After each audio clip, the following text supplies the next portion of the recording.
Od roku 2010 až 2015 sa u tínedžerov začal ukazovať zvýšený výskyt mentálnych problémov, ako sú úzkosti, depresie, sebapoškodzovanie a u dievčat dvojnásobne viac ako u chlapcov. Tieto výskumy boli robené na deťoch v Anglicku, v Amerike, v Austrálii, v škandinávskych krajinách, ale odhaduje sa, že tie čísla sú veľmi podobné aj v ostatných častiach sveta.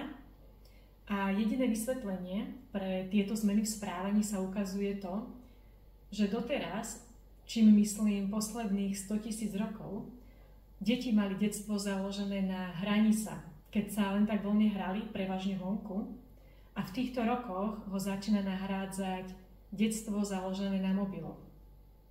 V dnešnej dobe dokážu deti stráviť aj 5 hodín denne iba na sociálnych sieťach, a keď sa k tomu pridajú aj iné aktivity ako hranie počítačových hier, posielanie mailov, SMS-iek, tak to môže byť aj 7 až 10 hodín denne. Špeciálne pozeranie krátkych videí je veľmi návykové, keď si za minútu pozriete aj 15 videí a pomaly to už aj prestane byť pre vás zaujímavé, ale pokračujete ďalej a ani neviete prečo. Tie videá sú robené tak, aby vás zaujali, aby to bolo stále niečo nové, iné, len aby ste neprestali scrollovať. A keď takto neustále stimulujeme mozgy našich detí, čím sa u nich zvyšuje dopamín, čo je molekula odmeny, tak im dávame ako keby všetko a hneď, bez akéhokoľvek úsilia, tú lacnú odmenu, a tým narúšame ich prirodzený vývoj, čo detstvo založené na mobiloch robí. Deti častokrát scrollujú aj dlho do noci, čo nielen narúša kvalitu ich spánku, ale mobily berú ich pozornosť a stáva sa pre nich stále viac ťažším a ťažším udržať pozornosť na dlhšiu dobu. Ich mozog sa stáva viac roztržitejším, čo môže mať vplyv na ich výsledky v škole, menej času trávia vonku, na kamarátstva. Nemyslím si, že deti, ktoré trávia denne na sociálnych sieťach, majú z toho nejaký dobrý pocit, že sa cítia lepšie. Častokrát je ťažké vyhnúť sa tomu neustálemu porovnávaniu sa. Môžu sa preto cítiť menej cenne, z toho sú úzkostní a tak scrollujú ešte viac. Deti si nevedia regulovať sami tieto veci.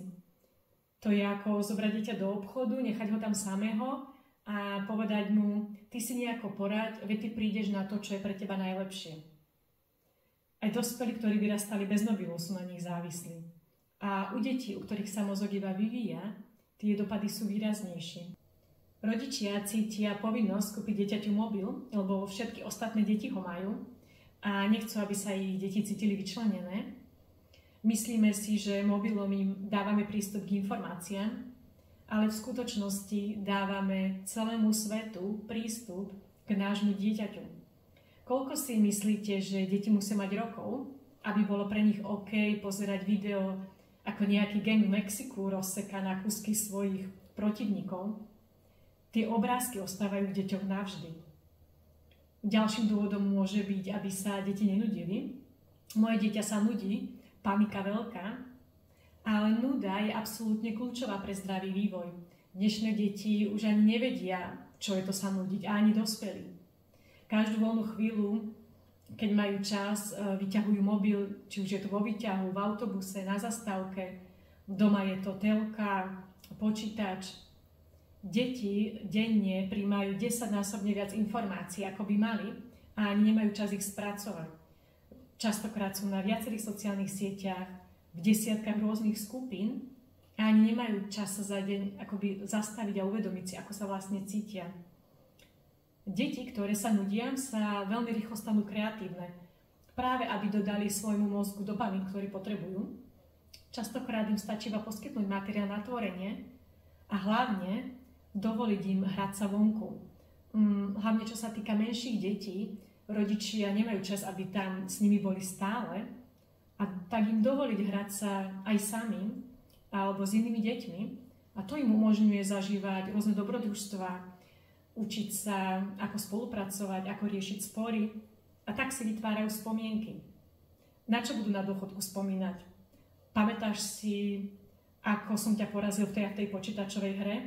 No nie, to nie je niečo, čo si pamätáme, čo je pre nás významné. A rodičia starších detí zase hovoria, že oni aj tie deti posílajú von, ale že nechcú, že radšej sa hrajú za tým počítačom alebo s mobilom v ruke a že sa im aj vyhrážajú, že im to zoberú alebo ich podplácajú, že keď pôjdu na chvíľku von, tak si potom môžu zahrať. A ja sa pýtam, tak na čo im to kupujú? A častokrát tak malým deťom, už 5-ročným deťom kupujú PlayStation, konzoly a tie deti si to ešte ani nepýtajú, ani poriadne nevedia, o čo ide. Jasné, že keď deti, ktoré pravidelne používajú mobil a hrajú počítačové hry, už je nuda sa hrať len tak vonku. Nejaké vytápanie mravcov, stavanie bunkrov, hranie rôznych vojen, to už nie je pre nich také stimulujúce. Nie je úplne OK, ak vám 8-ročné dieťa povie, že by bez mobilu neprežilo. A všimnite si, že deti, ktoré často používajú mobil, sa už bez neho nevedia ako keby sami zahrať alebo sami si niečo vymyslieť. Mobily sa stali súčasťou života nás všetkých a v mnohých oblastiach nám neuveriteľne uľahčujú a spríjemňujú život. A nikto netvrdí, že by deti nemali používať mobily vôbec, to ani nie je reálne. Ale ako Jonathan Haidt hovorí, uznávaný sociálny psychológ, ktorý sa špeciálne venuje tejto oblasti, nedávno mu vyšla knižka Úzkostná generácia, hovorí, že nejde o to, aby deti nepoužívali mobily vôbec, ale aby sme sa my ako rodičia snažili čo najviac oddialiť to obdobie, kedy kúpime dieťaťu jeho vlastný mobil, ku ktorému bude mať prístup 24 hodín denne. Aby sme si uvedomili, že mu tým dávame tú najúžasnejšiu vec na rozptýlenie jeho pozornosti, ako bola kedy vymyslená. Uvádza 4 také základné odporúčania, ktoré mne sú veľmi sympatické. Prvý mobil kúpiť dieťaťu okolo 14. roku. Dovtedy môže používať náš mobil alebo náš počítač, ak si potrebuje niečo napríklad vyhľadať do školy, ak si chceme s dieťaťom telefonovať, na to sa dajú využívať hodinky, alebo aj mobil, ale bez internetu. Potom žiadne sociálne siete do 16. roku. Vek medzi 9. a 15. rokom je veľmi citlivé obdobie a rodičia ako keby majú tendenciu vzdávať sa už kontroly nad tým, čo sledujú a počúvajú ich deti. Instagram, TikTok sú jedny z najväčších a najmocnejších firiem na svete, ktorých biznis je založený na reklamách. Im nejde o zdravý vývoj našich detí, ale aby tam trávili čo najviac času. Často pozerajú videá od úplne cudzích ľudí z rôznych kútov sveta, ktorí boli vybraní algoritmom pre ich extrémne správanie a tak sú populárni. Za tretie, žiadny telefón v škole, ani počas prestávok. A posledné, dať deťom viac nezávislosti, sa len tak voľne hrať, možnosť hrať sa veľa vonku aj s inými deťmi a tak im poskytnúť skutočne dobrodružné detstvo, na ktoré budú mať veľa spomienok.